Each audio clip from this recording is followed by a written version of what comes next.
Já vás zdravím, tady Mohawk Service a Radek Přibyl. Dneska si zkusíme naprezentovat, jak se dělá očista spaní. Jste si opravdu jistí, že spíte v čistém a v relativně zdravém prostředí?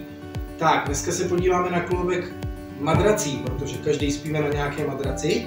A jaký postup nás čeká? Takže, tak jak už jste viděli třeba nějaké moje videa na téma čištění koberců nebo sedaček, je obdobný postup, ale specifický k danému materiálu a eventuálně kvalitě té madrace.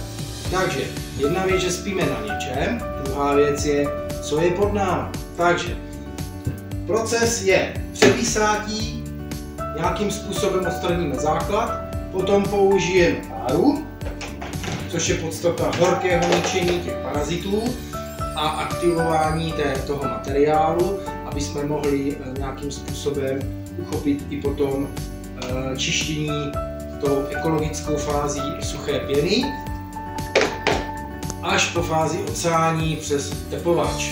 A na závěr, což je bonus a jedna z nejsilnějších procedur čištění, je ozonem, to znamená ozonizér. Takže toto je proces a postup, jak upravujeme to, co nás čeká tady. A jdeme na to.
Aktivačně nějaký čas působit.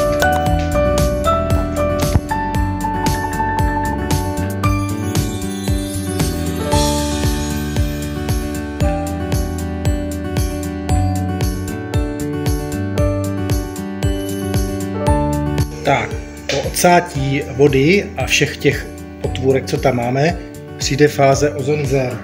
A ten je potřeba umístit do nějaké místnosti s tou madračkou a pustit to tam na určitý čas, který samozřejmě tenhle proces celý dokončí. Takže já vám děkuju a někdy na viděnou Mohawk Service. Ahoj!